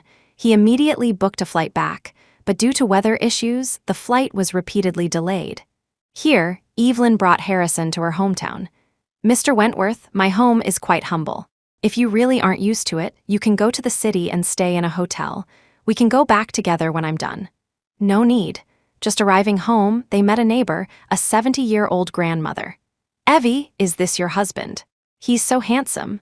The grandmother only knew Evelyn was married, but hadn't seen her husband. Harrison smiled faintly. Grandma, I'm Evie's boyfriend. Whether I become her husband depends on when she's willing to give me the title. The grandmother was confused, vaguely remembering Evelyn was married, so how did it become boyfriend? She laughed cheerfully. Evie, such a handsome young man is hard to find. You have to hold on tight. Harrison's smile deepened. Hear that? Grandma told you to hold on tight. Hearing this, Evelyn's face felt hot. She nudged him gently with her arm and whispered, Don't talk nonsense. Harrison was serious. I'm stating facts. Evelyn pulled him into the house. Looking at the furnishings inside, Harrison realized Evelyn's earlier words were no exaggeration. If she hadn't brought him, he probably would never have set foot in such a place in his life. Countryside was countryside, but the fresh air and scenery were a different kind of fun compared to the busy big city. After putting down the luggage, Harrison asked Evelyn to show him around. Seeing his interest, Evelyn naturally satisfied him. She took him around everywhere. Harrison, usually acting like a noble, acted like he hadn't seen the world here, finding everything fresh. Evelyn felt charitable and awarded him a candied hawthorn stick. Harrison looked at the candied hawthorn in his hand and asked curiously, Can this thing be eaten? Evelyn laughed. Give it back if you won't eat it. Saying that, she tried to snatch the stick from his hand. Harrison raised his hand high. Shortcake you can't reach. Evelyn was annoyed and jumped to grab it. The two of them frolicked like this. Harrison played a game of chase with her, enjoying himself. Suddenly, a van drove straight toward Evelyn. Harrison had quick eyes and hands, grabbing Evelyn. Watch out! Due to inertia, Harrison hugged her and rolled on the ground several times. But Evelyn was firmly protected in his arms and wasn't injured. When they stood up again, the van had already driven far away. She looked at the back of Harrison's hand bleeding. You're hurt. Harrison smiled faintly. A small scratch, no harm. Evelyn looked at him. She didn't expect that while he looked pampered, he wasn't fussy at all. After returning, she found iodine and medicinal powder to treat his wound. In the evening, Evelyn sat alone in the courtyard. Thinking of that van, the speed was so fast it was obviously intentional. Harrison handed her a cup of coffee. What are you thinking about? Evelyn took the coffee. I'm thinking if that van today was deliberately trying to hit me. Harrison pondered for a moment. The appearance of that van was indeed strange. I'll have someone investigate. Evelyn looked at him. Thank you for saving me today. If not for you, I'd definitely be lying in a hospital bed right now." Harrison knew she was somewhat scared. To ease the atmosphere, he hooked his thin lips into a smile. "Miss Sterling can repay me with her body." Seeing him being improper again, Evelyn really wanted to hit him. The next day, Evelyn prepared to go to the cemetery to pay respects to her grandfather. Harrison followed to go along. After being abandoned by her parents, Evelyn was taken back by her aunt. But her aunt was usually busy with work and couldn't be home every day to take care of her. Most of the time, it was her grandfather accompanying her. Even later, when he was hospitalized, he still worried about her. Harrison looked at Evelyn, who was spacing out, and knew she must be thinking of something unpleasant. So he looked at the photo on the tombstone and said, "Grandpa, rest assured. She is living very well now. With me here, I will take good care of her." Evelyn turned to look at him in confusion. They weren't a real couple. Harrison didn't look at her but looked up at the weather. It seemed like it was about to rain. "Let's go back." Evelyn nodded. The two went down the mountain together. Arriving at the house door, they saw a figure standing in front. It was Julian. Evelyn didn't expect him to find his way here. Julian turned and saw Evelyn, his eyes instantly turning red. His eyes stared tightly at her, unwilling to look away even a bit, afraid she would disappear if he blinked. "Evie?" Evelyn's expression was flat, without any ripples. Looking at him was like looking at a stranger. Julian walked up to Evelyn, tears falling. "Evie, I missed you so much. Come home with me, okay?" Seeing Julian again, Evelyn's mood was calmer than she imagined. Compared to before, the current Julian seemed like a different person. No longer high-spirited, his whole being exuded a decaying aura, as if he had aged significantly. "Julian, have you forgot? We are already divorced. We aren't husband and wife anymore." Julian's heart shook violently. "I'm sorry, I failed you. I know I was wrong. Will you forgive me? I missed you so much. Without you, I don't know how to live. Every day has been painful. No matter how you want to punish me, it's fine, but I beg you to come back to me. I can't lose you. I've been tormented every day in so much pain." Evelyn sneered. "Julian, don't you understand yet? I don't love you anymore." Julian's mind went blank, as if unable to comprehend her words. "Why don't you love me?" "Impossible. We agreed we would only love each other in this life. I know you're just saying angry words." Evelyn's expression grew colder. He broke the rose with his own hands and now asked her why the rose withered. Truly laughable. But now she couldn't be bothered to waste words with him. She turned to leave. Julian grabbed her hand, bent his knees, and knelt down, crying bitterly in repentance. "I never loved Tiffany. I had no feelings for her at all. I just wanted to use her to have a child. It's not like you think. She couldn't possibly replace you. You are the woman I love most. Evie, I know I shouldn't have cheated and had relations with her, making you sad. I deserve to die." As he spoke, he raised his hand and slapped his own face until the corner of his mouth bled. Evelyn had never seen such a humble Julian, not even when he was pursuing her back then. But so what? Once the wound is seen, the scar has already healed. The Evelyn who loved him deeply in the past was dead. The current her was reborn. "Julian, listen clearly, we are divorced. Who you love has nothing to do with me." With that, she walked around him toward the house without hesitation. Julian wanted to chase her but was blocked by Harrison. "If you're still a man, you should know you have no right to ask for her forgiveness right now." Harrison hadn't met Julian, but from their conversation, he deduced his identity. Evelyn's ex-husband. Julian looked at him with displeasure. "This is between me and Evie. It has nothing to do with you." Harrison narrowed his dark eyes, warning, "Evie is my girlfriend now. If you continue to harass her, don't blame me for being impolite." Julian retorted without thinking, "Impossible. The person Evie loves is me. She won't be with another man." Harrison scoffed. "You could cheat within marriage, keep a mistress, and have a child. Why can't she find true love?" Julian froze in place. Suddenly, the sky poured down rain. Harrison quickly entered the house. Julian remained standing in place, unmoving. Letting the rain soak him, he eventually fell ill. It was the neighbor grandmother who found people to send him to a nearby clinic. When Julian woke up, he came to find Evelyn again, holding her favorite osmanthus cake. "Evie, this is your favorite osmanthus cake. I had someone deliver it specially." Evelyn ignored him. Julian took out a small piece of cake to feed her. "Taste it quickly." Evelyn slapped his hand away in disgust, and the cake fell to the ground. Julian stunned for a few seconds, then smiled again. Evie, do you not like osmanthus cake anymore? Then let's go home, and I'll make other delicious things for you. Evelyn was icy cold. Julian, stop bothering me. I don't want to see you. Do you understand? Julian looked at her with a hurt expression. Evie, I'm sincerely apologizing to you. I love you. Please don't give up on me. Evelyn mocked. Julian, at this point, do you think saying you love me means anything? If you loved me, you wouldn't have cheated and lied to me, sleeping with Tiffany again and again. If this is your so-called love, then your love is truly dirty. Julian couldn't defend himself. I know you won't believe anything I say now, but I will use time to prove my words are true. I beg you not to choose to be with another man just to spite me. The other man, he referred to, should be Harrison. Even knowing he misunderstood, Evelyn had no intention of clarifying.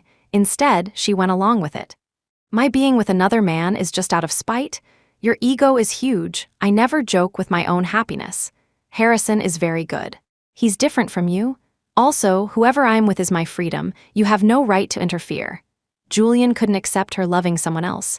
Choking back tears, he said, Evie, I love you. Come back, okay?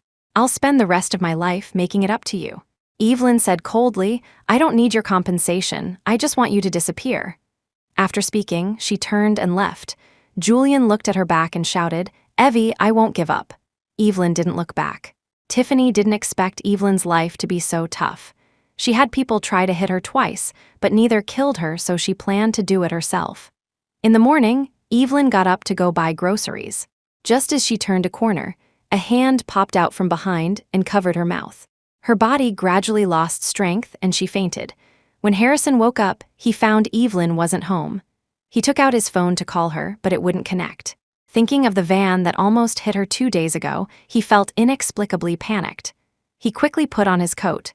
As soon as he opened the door, he bumped into Julian. Holding a bouquet of tulips, Julian grabbed Harrison. Where is Evie? Harrison was burning with anxiety and had no time to deal with him. Julian guessed something. Frowning, he asked, Did something happen to Evie? Harrison shook off his hand, walking out quickly while making a call. Evie is missing. Check her current location and send it to me. Julian's head buzzed, and the tulips in his hand fell to the ground. He quickly followed Harrison. By the seaside, when Evelyn woke up, she found her hands tied. A thought popped into her mind. Was she kidnapped? Before she could think more, Tiffany raised her hand and slapped her. Why won't you die, you bitch? Evelyn frowned tight. Tiffany, what do you want to do? Tiffany laughed wildly. Of course I want you to die. Tiffany, doing this is illegal. Aren't you afraid of legal sanctions? If you jump into the sea yourself, what does it have to do with me? Tiffany pinched her face, speaking viciously. There's no one here. If you die here, no one will know I did it. Evelyn connected the dots and asked, Did you order the van the other day? Thinking it over, only Tiffany would want her dead. Tiffany admitted, It was me. Pity it didn't kill you. Evelyn looked at her angrily. You're truly crazy. Tiffany didn't care. Evelyn Sterling, your time is up. Let's see how tough your life is this time. She looked at the big man standing aside. Throw her into the sea. Evelyn struggled desperately, but the rope on her hands was tied dead tight. She had no way to untie it. Let me go, the thug threw Evelyn directly down. In the nick of time, a large palm suddenly appeared and grabbed Evelyn's hand in time, preventing her from falling into the seawater. Harrison held Evelyn's hand tightly. Hold on. Don't let go. Seeing this, Tiffany ordered the thug to go forward and sabotage them. Evelyn absolutely could not come up. However, the thug didn't succeed. Julian arrived with several bodyguards, pinning the thug to the ground. Tiffany wanted to run but couldn't. She was held down firmly, unable to move. Harrison and Julian worked together to pull Evelyn up. Julian subconsciously went to hug her, but Harrison beat him to it. Julian's hand froze in midair. While quickly untying the rope on Evelyn's hands, Harrison asked, How are you? Are you hurt? Evelyn was completely dazed, fear lingering. Looking at Harrison's anxious, handsome face, thinking she almost died just now, her eyes turned red. Julian asked nervously, Evie, say something. Are you hurt somewhere? Evelyn leaned into Harrison's embrace, her eyes held only him. I'm fine, don't worry. Julian's body stiffened. At this moment, he was helpless as a child. His heart sent waves of stinging pain. Before, the person Evelyn relied on most was him. Now she treated him like air, and the person she relied on had become Harrison. Seeing them leaving, Julian called out to Evelyn urgently. "Evie." Evelyn's steps paused, seeming to only then notice Julian, but she only paused for a moment before continuing forward without lingering. Julian felt like a knife was twisting in his heart. He only begged Evelyn to look at him once, but from start to finish, Evelyn didn't look at him once, not even sparing him a glance from the corner of her eye. At this moment, he finally understood he had completely lost Evelyn. Julian looked at Tiffany, a storm gathering in his eyes, ordering the bodyguards sternly. "Throw her down for me." Tiffany was trembling with fear, dropping to her knees with a thud. "Julian, please spare me this once. I won't dare do it again. Please, for the sake of our son, don't kill me. Don't kill me. Let me go." Julian was expressionless. "Leaving you be for the child's sake back then was a mistake. You nearly killed Evie just now. How can I let you go?" Tiffany cried and begged. "Julian, everything I did was for you, for our child. Timmy can't be without a mother. Let me go this time, and I'll never dare touch Evelyn Sterling again." Julian didn't soften. He said coldly, "You wanted money, you wanted anything, fine, but you wanted Evie's life. I can't possibly let you go." Suddenly, his phone rang.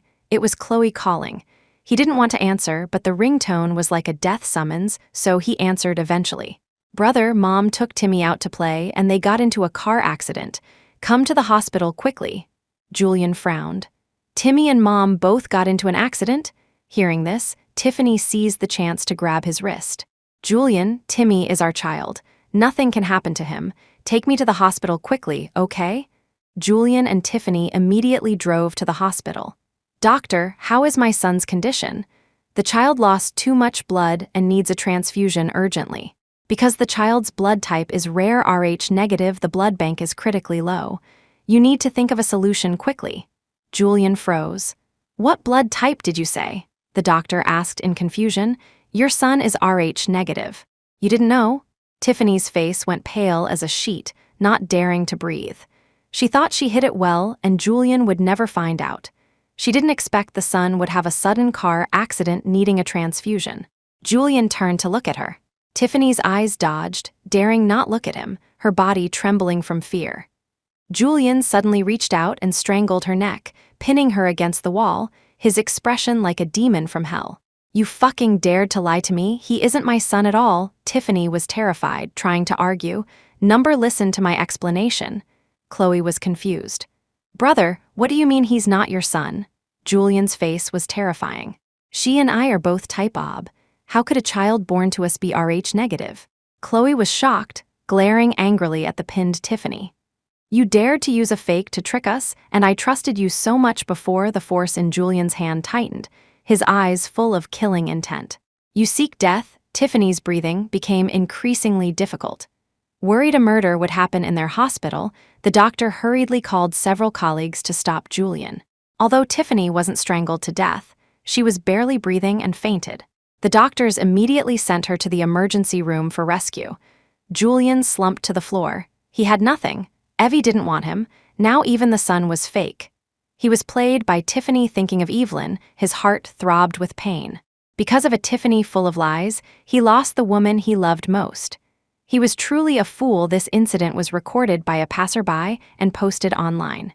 It sparked heated discussion among netizens, mostly abuse. He destroyed a good home for a mistress, only to end up raising someone else's child. This is the retribution for cheating. Disloyal to marriage yet setting up a devoted persona. He deserves it. He's a rich heir too. Truly embarrassing us men. Beatrice saw it and forwarded it to Evelyn, mocking Julian severely. She shared the netizens' thoughts, believing Julian brought it on himself. Evelyn didn't feel anything special after watching. From the moment she decided to let go of Julian, their lives no longer had any connection, becoming two irrelevant parallel lines. So she felt neither the pleasure of revenge nor sympathy. It had nothing to do with her. Tiffany didn't die. Julian had someone cut out her tongue and feed it to dogs. "You like lying so much. Don't speak again for the rest of your life." Tiffany became mute, unable to speak. The Blackwood family didn't let her off either, confiscating everything given to her and kicking her out of the city. On the road, Tiffany got into a car accident. The car was destroyed, and she died. In the evening, Evelyn and Harrison ate hot pot. Evelyn swished the meat slices. Harrison took wine out of his luggage. "Will you drink?" Evelyn nodded. So the two of them ate hot pot and drank wine. The next day, dawn broke. Evelyn woke up groggily, finding herself lying on Harrison's abdomen. She stared blankly, scrambling to sit up, but her hand pressed on something it shouldn't have. Harrison hissed. Evelyn's face turned incredibly red. She stammered an apology. "Sorry, I didn't mean to." "I know you didn't mean to. If you broke it, how would you use it in the future?" Evelyn originally felt guilty, but hearing him say that, she picked up the pillow next to her and threw it at him. Harrison grabbed her wrist, his deep eyes staring straight at her. "Murdering your husband." Evelyn's cheeks burned under his stare. Looking down, she realized she wasn't wearing anything. She screamed, hurriedly pulling the blanket to cover her body. "Miss Sterling, we did everything we should and shouldn't do last night. You have to take responsibility for me." Evelyn gritted her teeth in anger. Harrison looked like a talent, but his mouth was unusually snarky. "Last night was just an accident. I won't take it to heart." "You forget it too," Harrison interrupted her leisurely. "I can't forget. You told me to be faster and said." The next second, his mouth was covered by a soft little hand. "Harrison, you're not allowed to say any more. If you take responsibility for me, I won't say it." Evelyn was exasperated but helpless. She could only wrap herself in the blanket and get out of bed to change clothes in the next room. When she came out changed, Harrison was also dressed neatly. "Evelyn, I'm serious. I don't want to play the fake couple game with you anymore. I like you." Facing the suddenly serious Harrison, Evelyn wasn't quite used to it. She looked elsewhere. "Give me some time to think about it." "Okay, 1 minute, I'll wait for you." Evelyn laughed angrily at him. "Harrison, who does that?" She pressed her lips together. "I had a failed marriage before, you know that? I knew about you and Julian long ago." Harrison stared at her. "I don't care about your past. I only care if your present and future include me." "Evelyn, I know you have feelings for me too. Don't deceive yourself. Give me a chance. Try with me, okay?" Evelyn tilted her head and asked, "Why do you like me?" Harrison couldn't resist reaching out to touch her face. "Since the first time I saw you, I was sure I wanted to be with you." Evelyn's eyes darted around, realizing something. No wonder he proposed fake dating to deal with his family. It was a trap waiting for her to jump in. Raising her eyes again to meet his deep, bottomless gaze, her breathing became nervous. "I'm serious. Can you give me some time to consider properly?" Harrison was silent for a while before nodding. They packed their luggage and returned to New York. For several days, Evelyn ignored Harrison. Seeing her dodging him, Harrison couldn't sit still and went directly to find her. At the company. Just after working overtime, Evelyn came out and found her car had broken down. She could only call a taxi to go back. Walking out the main gate, a sedan stopped in front of her. "Miss Sterling, why are you standing here?" Evelyn looked up. It was a client she had worked with recently. "My car broke down." The man sitting in the car smiled. Looking at Evelyn's beautiful face, he said gallantly, "I'll drive you back." Saying that, he got out, walked to the other side, and opened the passenger door. "Please get in." Evelyn checked her phone. Calling a car would take time, and it was late. She nodded and walked over. Before she got in, her arm was pulled back by a force from behind, and she fell into a familiar embrace. Harrison looked coldly at the man standing opposite. "Sorry, my girlfriend doesn't like riding in other people's cars." Then he took Evelyn and drove away. Inside the quiet car, no one spoke until Harrison broke the silence. "Why haven't you been answering my calls these past 2 days?" Evelyn felt he was different tonight than usual, very serious. "I've been busy." Back from the hometown trip, work had piled up. She was indeed busy. "Does it take a lot of time to reply to a message?" Evelyn didn't know how to answer, so she stayed silent. Arriving at the estate gate, the car stopped and the engine cut. Evelyn opened the door. "Thank you for driving me back." Harrison grabbed her hand. "How is your consideration going?" Evelyn looked at him quietly. Harrison got anxious. "Why aren't you speaking?" Evelyn spoke earnestly. "Harrison, I understand your feelings, but I think you should consider carefully. Feelings aren't a game. I've considered very clearly. I want to be with you." Harrison looked at her with firm eyes. "Just because of one failure, do you lack the courage to accept a new relationship? That's unfair to me." Evelyn bit her lip, thought for a moment, and said, "Okay." Only then did a smile touch Harrison's lips. He reached out and hugged her, his heart instantly filled. Julian flew to New York every week, persistent, just begging to see Evelyn once. But Evelyn didn't see him. In this life, they wouldn't have the chance to meet again. Victoria advised him to give up. Julian shook his head. "Mom, I want Evie to see my sincerity so she will come back." His life was left with only the task of winning Evelyn back. Without her, living had no meaning. Julian persisted like this for half a year until Evelyn had a servant pass a message to him. "Mr. Blackwood, our miss says she is getting married soon. Don't disturb her anymore." The expression on Julian's face froze. The food container in his hand fell to the ground. Inside was the meal he spent over 2 hours cooking, brought all the way from home. Getting married? The next second, he tried to rush into the house like a madman. "No, Evie is mine. She can't marry Harrison." "She's mine," he didn't get in, bodyguards blocked him. He collapsed wretchedly on the ground. "I beg you, go in and tell Evie I want to see her. I won't do anything to her. I just want to see her." Naturally, the bodyguards ignored him. Julian stayed blankly in place. From a distance, he saw a car drive over and go directly into the estate. Through the iron gate, he saw Harrison get out of the car. Evelyn walked out of the house and threw herself into his arms. Julian's heart felt like it was being twisted. He scrambled up from the ground and shouted loudly, "Evie, Evie!" Evelyn didn't hear. Embraced by Harrison, the two walked into the house together. Julian slapped the iron gate hard, roaring, struggling. But even beating his hands until they bled, he couldn't get a single glance from Evelyn. His Evie didn't want him anymore. After returning to the country, Julian fell seriously ill. He lay in a hospital bed unconscious every day, muttering Evelyn's name. Even in his dreams, he expected a miracle that Evelyn would come to see him. But as days passed one by one, he never waited for Evelyn.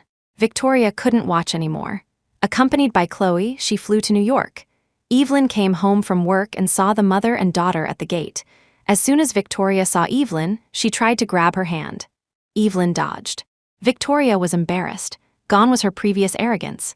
She said softly, "Evie, Julian is sick. He wants to see you. Will you go back with Mom to see him?" "Yeah, sister-in-law, I was wrong before. I apologize to you. Will you forgive us?" Evelyn didn't understand what this mother-daughter act meant, but she couldn't be bothered to deal with it. She had no relationship with the Blackwood family anymore. Victoria cried, "Evie, consider it Mom begging you, okay? Come back with me to see Julian. He really needs you." In the past, Victoria never acknowledged her status. Now, hearing Mom after Mom, Evelyn only found it ironic and laughable. She said indifferently, "You aren't my mom. Julian and I are divorced. Don't disturb me again."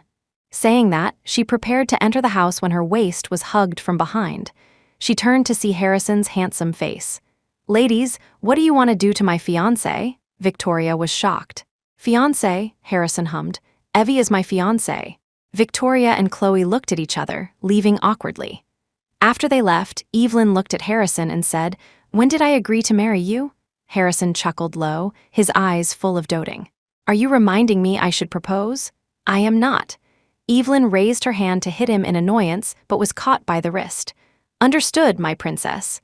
Harrison took Evelyn back to the Wentworth family home to meet his parents. Before entering, Evelyn was nervous, but after meeting Mr. and Mrs. Wentworth, she relaxed a lot, especially Mrs. Wentworth, who looked gentle and kind. She held Evelyn's hand constantly, giving her a warm feeling. "If Harrison bullies you, tell me. I won't let him off." Evelyn stayed at the Wentworths for a few days. Harrison's parents didn't look down on her for being married before. Instead, they treated her like a daughter. In the evening, his parents weren't home.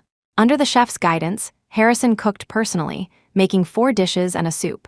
Evelyn tasted a mouthful and held back for a long time not to spit it out. "How is it? Delicious?" Evelyn lied against her conscience. "Delicious." Harrison was quite proud. "My skill for a first-time cook is pretty good." Evelyn laughed a few times. Just as she wanted to try if other dishes were also hard to eat, she heard him say, "Don't eat yet." Evelyn was suspicious. "What's wrong?" Harrison took out a ring from his pocket, gazing deeply at her. "Will you marry me?" "To me, a marriage certificate is just a piece of paper. My love for you won't be limited to any form. With or without the certificate, my love won't be a bit less. But I think with a marriage contract, I can tie you down firmly so no one can take you away. I can't guarantee I'll be the gentlest, most considerate husband, but I can guarantee that as long as I live one day, I will love you one day." Even knowing he would propose, Evelyn couldn't help widening her eyes at this moment. After reacting, she laughed out loud. Other men's proposals were quite romantic. Him, just a simple meal, no flowers, even the proposal lines were so. But under his expectant gaze, Evelyn nodded. "I agree to marry you." Love didn't have to be vigorous and surging. Being with Harrison was mostly calm and comfortable. Harrison put the ring on her hand and hugged her tight. Evelyn leaned on his chest, listening to his strong heartbeat, feeling at ease. She looked down at the ring on her hand. "This ring looks a bit familiar." As she asked, she remembered. A while ago she went to an auction. She had her eye on this ring, but she didn't get it. Someone else won it, and she had felt a little regretful. "So you bought this ring?" Harrison raised an eyebrow. "Because I knew you liked it." He confessed affectionately, "I've waited for this day for a long time. Evie, believe me, I will spoil you, love you, and give you everything." Evelyn's heart skipped a beat, and a smile slowly spread across her face. 3 months later, Harrison and Evelyn held their wedding at an ancient castle. Harrison planned the entire wedding himself, but he didn't say. Evelyn only found out before the wedding started. Knowing he did more than he said, seeing his bloodshot eyes these days, she felt heartache. "Harrison, thank you, I'm very happy today." Harrison looked at her in the wedding dress, dazed. Actually, he had imagined it countless times, but in this instant, he was still stunned by her beauty. He coughed a few times. "It's not too late to thank me tonight." Evelyn understood instantly, then felt annoyed at him. He ruined the warm atmosphere again, his head full of those unwholesome things. Julian didn't go. He dared not go, afraid he couldn't resist stopping the wedding. Of course, to ensure the wedding went smoothly, Harrison deployed many security guards inside and out. His brothers teased him. "Isn't this exaggerated? Go away, what do you single dogs know?" For Harrison, Evelyn was his treasure. Naturally, he had to prevent anyone from taking her away, especially with Julian still eyeing her covetously. He had to be fully prepared. This wedding of the century was live-streamed online. Julian watched Evelyn on the screen, his breath hitching. She wore a pure white, exquisite wedding dress, her beautiful face just like when they first met. This happiness originally belonged to him, but he lost it. He regretted it deeply. If given another chance to start over, he definitely wouldn't betray his vows and cheat. But there was no medicine for regret in this world. She looked at Harrison and smiled so brilliantly. Julian was jealous enough to want to smash the phone. But if he smashed the phone, he wouldn't see Evie. He couldn't figure out why he was obsessed and got together with Tiffany back then. Clearly, the person he loved in his heart was only Evie, yet he couldn't control his body. Seeing Harrison kiss Evelyn, anger attacked his heart, and a mouthful of fresh blood spilled from his lips, staining the phone screen red. He immediately reached out to wipe it clean, then placed the phone over his heart, tears never stopping. On the wedding night, Evelyn refused to be intimate with Harrison no matter what. Harrison was depressed but dared not do anything, only asking aggrievedly, "Did I make you angry somewhere today?" Evelyn looked at him, hooked her lips into a smile, and shook her head. "No." Harrison was even more confused. "My lady wife, can you give me a straight answer, Evelyn looked at him shyly, saying word by word, "I'm pregnant." Harrison was dumbfounded, unable to react for a long time. Evelyn didn't expect to get lucky after just one time. But it also proved that her inability to conceive before wasn't, because her body had a problem. Harrison suddenly picked her up and spun her around. "I'm going to be a dad." Evelyn hugged his neck tightly, afraid of falling. "Put me down quickly." Harrison said excitedly, "No, I'm happy." "I'm going to be a dad." Evelyn felt sweet yet helpless. "You're making me dizzy." Hearing this, Harrison finally bore to put her down, kissed her heavily on the face, looking at her with earnest and gentle eyes. "I never believed in gods, but I'm truly grateful to the heavens for sending you to me. In this life, I ask for nothing else, only to grow old with you." After marriage, Harrison didn't interfere with Evelyn's career, nor did he make her stop working because she was pregnant. Instead, he changed a lot himself, putting all his energy into the family. Every day studying how to cook, his culinary skills took a quantum leap.